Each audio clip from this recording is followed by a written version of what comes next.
Rika, vandag se vraag is, TikTok-terapie, seker meer 'n stelling, help of mislei dit? Nou, ek neem aan TikTok gaan nou sommer alles insluit. Ons praat dan van sosiale media. Hmm.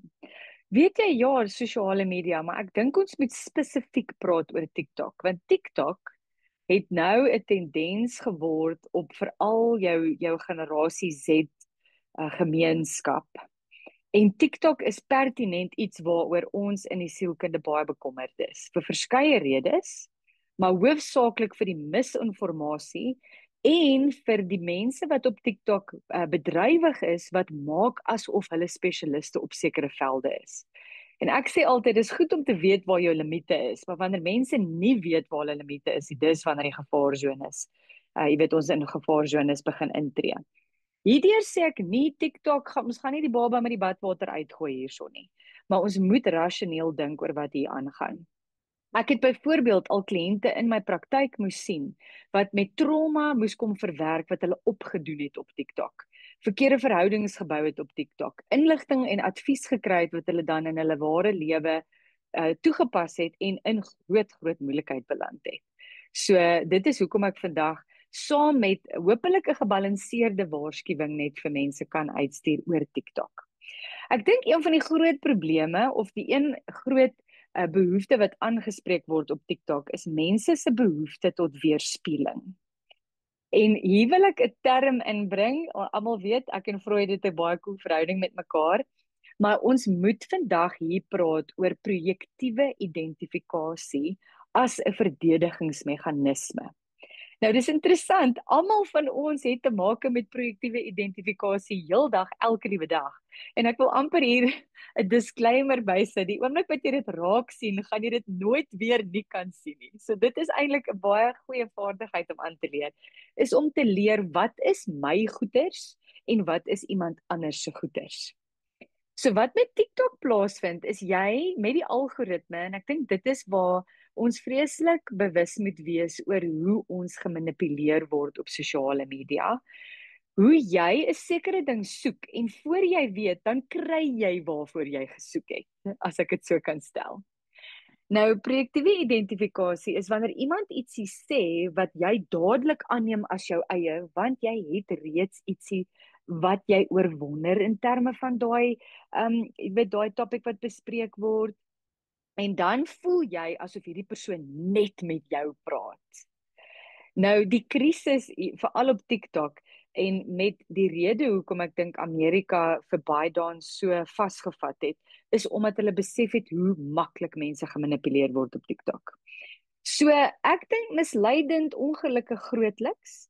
Daar is waarde in van die video's, maar ongelukkig is die oorgrote meerderheid op TikTok, glo ek, 'n probleem vir wat ons nou net alreeds genoem het.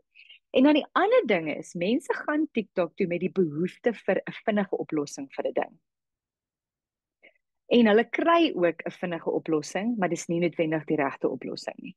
En jy weet, dis daai magiese denke, nê, wat Freud ook oor praat, waar jy gaan met die behoefte om behoud te kry, waar iemand jou kan vashou of iemand vir jou kan sê, moenie worry nie, wat jy beleef is okay, en dit is die situasie. En dan natuurlik die ander, die hegtheids, ek wil sê, metodes wat ons het. As jy weet veilige of secure attachment het of insecure attachment het, dan kan jy baie vinnig 'n verhouding met iemand bou op TikTok. Ek kan nie vir jou sê die hoeveelheid kliënte wat ek nou al gehad het wat byvoorbeeld geld vir iemand gestuur het op TikTok nie, want hulle identifiseer so sterk met hierdie persoon wat hierdie video's skep en wat jy so diep voel jy het 'n koneksie met hulle. Meanwhile het hulle eintlik geen behoefte om enigiets verder van jou af te weet nie. So ek dink die TikTok swindler of die Tinder swindler wat ek dink ons nou al oor gesels het.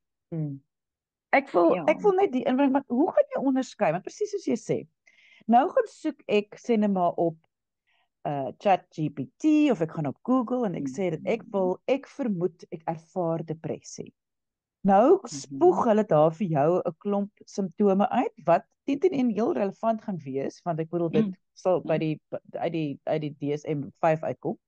Nou sê dit vir jou, dit is die tekens. Nou, Nou gaan jou algoritme optel, jy het depressie gesoek, né? Gaan soek op die internet. Nou kom TikTok met al die mense wat die influencers, die almal wat nou vir jou advies gee oor depressie. Die probleem is, hoe onderskei jy as 'n gewone mens teenoor nou julle professionele mense? Hoe onderskei jy waarna kan ek luister? Want hulle praat soveel sin, want hulle praat oor menslike gedrag, menslike ervarings en menslike gevoelens, en ons almal kan identifiseer met enigiets wat menslik is. So dit voel vir my om vir mense te wys jy mag nie. Is ook so moeilik, want dis dan daar en iemand is daar wat vir jou laat voel hulle is besig om vir jou te help. Hoe op aarde gaan mense identifiseer wat is reg en wat is verkeerd? Die groot onderskeiding hier is wat presies is TikTok teenoor terapie. So TikTok gee vir jou inligting. En onthou, dis 'n eendimensionele proses van een mens na 'n ander toe, maar dis nie weer terug na daai persoon wat die video geskep het nie. Terapie is behandeling wat binne die konteks van 'n verhouding gebeur. En dis hier waar daai countertransference inkom. Jy kan nie terapie kry op TikTok nie. Met ander woorde, jy kan nie behandeling kry op TikTok nie, want dis 'n eensydige proses. Waar terapie is waar jy en 'n sielkundige of jy en 'n beraader in 'n verhouding tree, daar's konteks, daar's perspektief oor jou holistiese ervaring, nie net oor jou simptome nie. Enigiemand kan nou gaan Google wat die simptome van depressie is, maar jou simptome kom van 'n legio verskillende ervarings, belewennisse, traumas, verskeie redes hoekom ons by daai 10 of 12 simptome uitkom. En ek dink dit is waar 'n mens weer eens nie die baba met die badwater uitgooi nie. Jy vat TikTok vir wat dit is, maar moenie TikTok verander in iets wat dit nie is nie. TikTok is nie terapie nie. Jy kan inligting kry, miskien plant dit die nodige saadjies, miskien help dit jou identifiseer met hemel, ek het my lewe lank het ek vermy om te erken dat ek dalk depressie of angs of wat ook al ander kondisie het, maar weet net dit bly nie 'n terapeutiese proses nie. Dit is nie 'n behandelende proses nie. Ons kan hierdie sien as die waarskuwingsteken. Met ander woorde, as jy begin goed erken, jy sien, o wag, Sunny wat daar gesels oor haar depressie, dit voel dan baie soos my lewe, dat daai is iets wat jy mag vat. Jy kan dit aanvat dat goed. 100%. Daar's duidelik iets nie reg nie. En ek erken baie tekens van wat ander mense ervaar. So die punt is eintlik moenie jouself diagnoseer nie. En ek wil dieselfde ding op TikTok toepas wat ek selfs in professionele verhoudings toepas. Jy moet ook nie enige ander eksterne entiteit vir die ek wil amper sê in totaliteit aanvaar vir wat dit is nie. Ek moedig byvoorbeeld altyd my kliënte aan, gaan lees verder, gaan doen selfnavorsing, bring dit terug terapie toe, kom ons praat daaroor, kyk of dit vir jou sin maak, kyk of dit nie vir jou sin maak nie. Dis als deel van accountability, nê, van aanspreeklikheid. So met ander woorde, daai wat jy nou gesê het, hou selfs water in 'n terapeutiese proses. Neem persoonlik verantwoordelikheid daarvoor. Jy weet, die risiko's wat ons hier net moet uitlig, is daai ooridentifikasie met enigiets wat gesê word op enige van die sosiale media platforms. Die ander ding is selfdiagnose. Selfdiagnose is vir altyd goed, want ek dink daardeur vind jy, maar ek kyk nou mooi na hierdie simptome en dit maak vir my heeltemal sin en ek kan bewyse vind in my omgewing. Hierdie is hoekom ek byvoorbeeld aan depressie ly, want daai en daai is al terugvoer wat ek uit my eie omgewing uitgekry het. Maar dan moet dit gepaard gaan met 'n professionele proses. Dan, jy weet, ek dink daar's nie 'n ander woord hiervoor nie, maar is binging. Ek meen die realiteit is, teen die tyd wat jy op jou 52ste video op TikTok sit, is jou brein eintlik al nam vir wat ook al daarop aangaan. En is jy dan eintlik in staat om dalk die regte inligting in te neem van wat eintlik gesê word? So dis ook 'n gevaarteken wat ons in ag moet neem.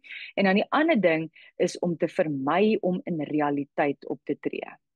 Dis baie oulik om op TikTok gesprekke te hê en boodskappe te stuur en net inligting te verbruik. Maar hoe hou dit kers op met jou realiteit en met ware realiteit? En ek dink dit is vir my, dit is 'n gesprek vir 'n ander dag, maar hoe lyk hierdie onrealistiese kuberverhoudings wat ons ontwikkel? Want ons geen aanspreeklikheid daar nie. Iemand in 'n ander land wat nou 'n uitlating maak oor byvoorbeeld ietsie soos narcisme. Hulle het geen aanspreeklikheid in jou lewe nie.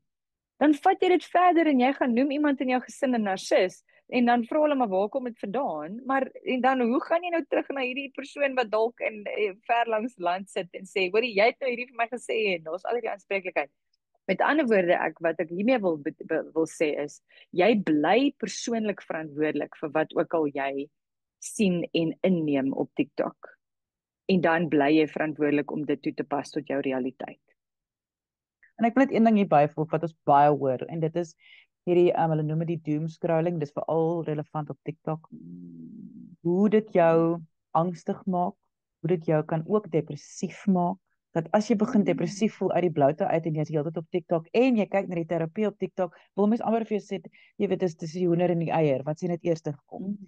En dit is ook iets wat mens altyd moet in gedagte hou, is hierdie jou brein wat nie net afskakel nie. Jou brein raak moeg, die dopamine te veel afgeskei. Jy raak net gedaan. En dit is baie sleg vir jou gemoed. En jy weet, as jy die neurowetenskap in ag neem, as jy konstant, soos wat die algoritme nou gaan doen, jy het nou, kom ons sê vir argumente onthaalwe persoonlikheidsversteuring, jy weet, gesoek iewers of iets gesê, jy weet, die ander realiteit is jou selfoon en jou tegnologie luister vir jou. Jy kan nou hier 'n snaakse ding sê en voor jy weet kom dit op jou Google feed, né? As jou brein die hele tyd met daai boodskappe gekonfronteer word, dan naderhand ontwikkel hy daai simptome. Hy weerspieël wat jy die hele tyd inneem. Met ander woorde, jy's ook persoonlik verantwoordelik om seker te maak dat jy nie konstant video's oor depressie en angs en wat ook al kondisies inneem nie, want voor jy weet, het jy 'n pseudo ervaring van presies dit. En daarvoor is jy ook persoonlik verantwoordelik.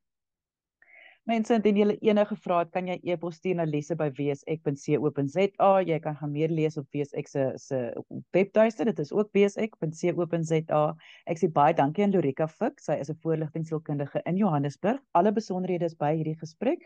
Gaan kyk gerus. En ja, stuur asseblief die gesprek aan. Mens weet nooit wie het nodig om hierdie te hoor nie. Ja, en dan aan die einde van die dag, onthou altyd, kyk mooi na jouself.